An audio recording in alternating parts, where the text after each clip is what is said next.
Salam jumpa para pecinta catur. Jumpa lagi dengan saya Suwaji, dan kali ini akan kita ulas partai yang menarik dari Hikaru Nakamura, Grandmaster papan atas Amerika, kelahiran Jepang. Saat berhadapan dengan Alireza Firoza, pecatur muda yang banyak digadang-gadang bakal menjadi juara dunia catur di masa depan. Pada permainan kali ini, Nakamura menggunakan Gambit Leonhardt, sebuah pembukaan yang jarang terlihat di permainan. Dan itu bisa jadi senjata yang efektif dalam permainan catur cepat seperti ini. Oleh karena itu, Alireza bisa jadi belum mengerti banyak tentang opening ini, sehingga harus menyerah dalam 14 langkah. Bagaimana Hikaru Nakamura menggunakan pembukaan Gambit ini, sehingga bisa menaklukkan pecatur muda yang dikenal permainannya yang tajam, bagaikan Mikael Tal. Mari langsung saja menuju ke partainya. Hikaru Nakamura mengawali permainan dengan pion E4 dan Alireza menjawab dengan pion D5. Sebuah pembukaan Skandinavia. Dalam pembukaan ini, hampir semua putih menjawab dengan pion pukul pion E5. Namun yang ingin menghindari jalur utama ini bisa memilih kuda C3 yang akan membentuk pola pembukaan Duns, atau bisa juga pion E5. Tapi itu sangat jarang terjadi. Dan kali ini, putih memilih jalur utama dengan pion pukul pion D5. Menteri pukul pion D5. Yang juga merupakan lanjutan hitam paling umum. Dan putih mengembangkan kudanya ke C3. Sekaligus tekan menteri hitam. Dan menteri hitam menghindar ke A5. Sebuah langkah teks utama dari pembukaan Skandinavia.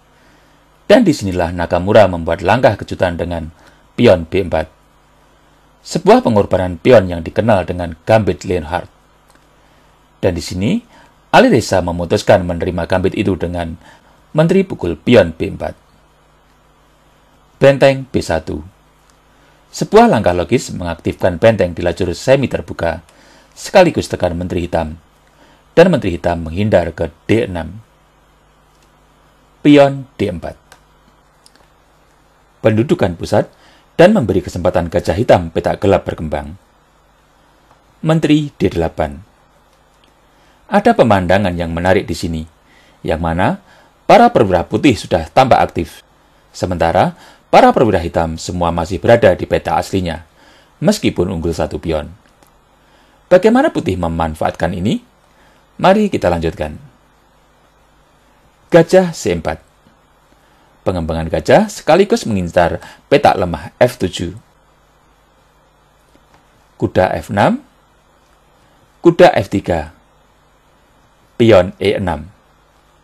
Untuk memantau pusat dan memberi kesempatan gajah petak gelap berkembang.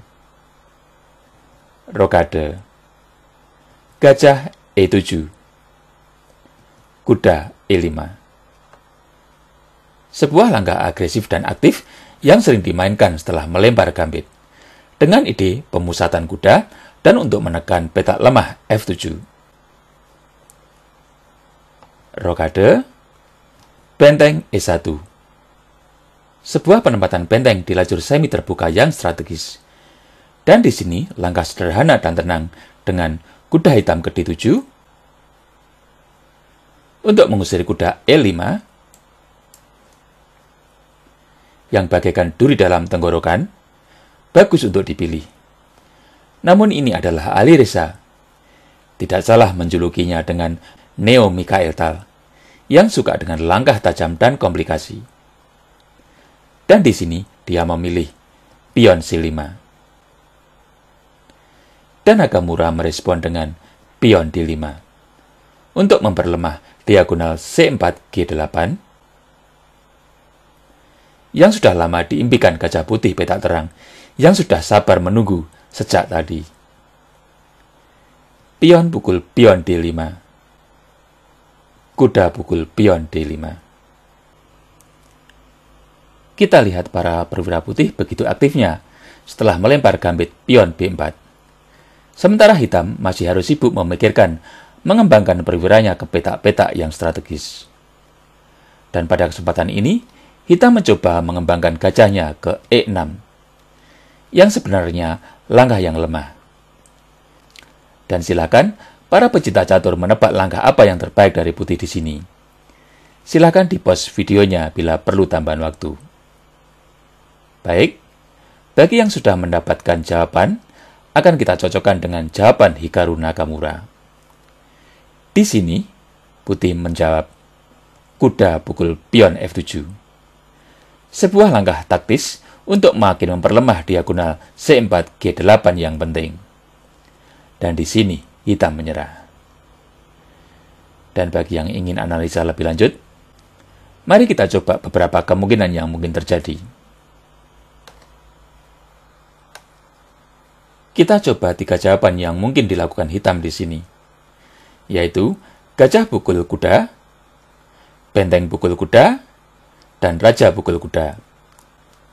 Mari kita awali dengan gajah pukul kuda lebih dahulu. Dan di sini, putih bisa menjawab dengan kuda pukul gajah E7 skak. Menteri pukul kuda E7 tentu dibalas dengan benteng pukul menteri. Oleh karena itu, hitam melangkah raja H8. Menteri pukul menteri D8, benteng pukul menteri D8, gajah pukul gajah F7. Unggul gajah tentu putih menang dengan mudah. Kembali, mari kita coba dengan benteng pukul kuda. Benteng pukul kuda F7, maka bisa dijawab putih dengan kuda pukul gajah E7 skak. Benteng pukul kuda E7 tentu akan membuat menteri hitam D8 melayang. Maka, hitam seharusnya menjawab menteri pukul kuda E7. Benteng pukul gajah E6. Menteri F8. Benteng pukul kuda F6. Pion pukul benteng F6. Benteng pukul pion B7. Tentu beban benteng di F7 sangatlah berat, dan putih akan menang dengan sangat mudah. Kembali, akan kita lanjut dengan raja pukul kuda. Raja pukul kuda F7, maka putih bisa meresponnya dengan benteng pukul gajah E7. Raja pukul benteng akan membuat hitam kena skakmat. Maka raja melangkah ke G8. Benteng pukul gajah E7. Karena putih unggul perwira, dan tentu akan menang dengan mudah. Demikianlah para pecinta catur, video ulasan partai Hikaru Nakamura saat berhadapan dengan Alireza Firoza yang diwarnai dengan jebakan Gambit Leonhardt. Seperti biasa, saya berharap video ini bisa bermanfaat bagi para pecinta catur semuanya. Dan sampai jumpa lagi di video ulasan catur selanjutnya. Sampai jumpa.